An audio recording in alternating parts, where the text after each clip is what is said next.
भारत पे के managing director Ashneer Grover की मुश्किलें लगातार बढ़ रही हैं। Risk advisory firm Alvarez and Marshal की जांच में चौंकाने वाली चीजें सामने आई हैं।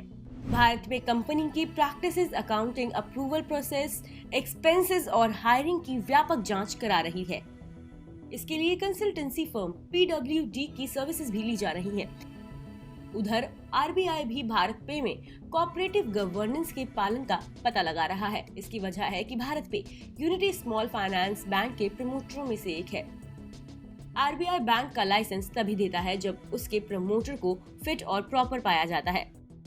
उसका कॉर्पोरेट गवर्नेंस का रिकॉर्ड भी अच्छा होना जरूरी है।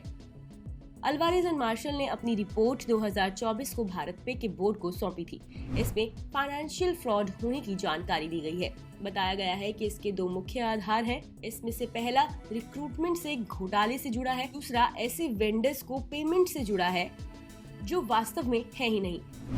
दरअसल भारत पे की स्थापना के बाद से अश्नीर ग्रोवर की पत्नी माधुरी जैन ग्रोवर कंपनी में बड़ी जिम्मेदारी संभाल रही थी। वे प्रोक्योरमेंट और एडमिन डिपार्टमेंट की हेड थी।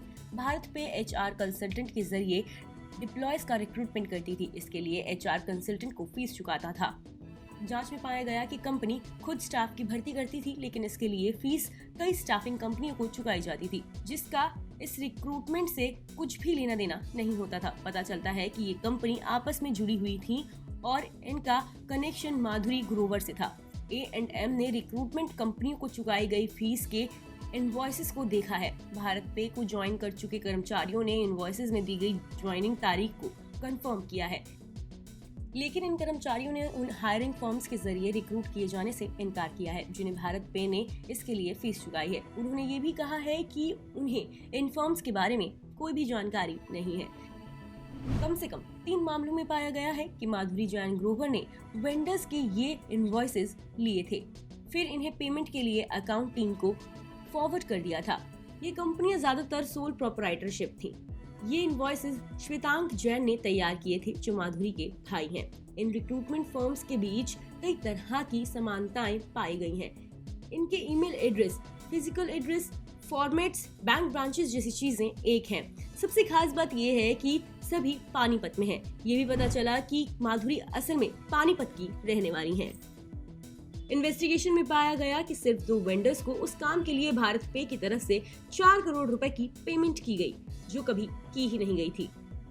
ये भी सामने आया कि करीब 51 करोड़ रुपए का पेमेंट ऐसे 30 वेंडर्स को किया गया जिनका कोई वजूद ही नहीं है।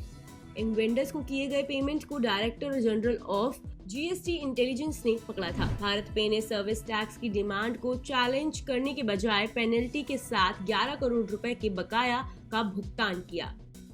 21 अक्टूबर 2021 को DGGI की सर्च में इन गड़बड़ियों का पता चला था।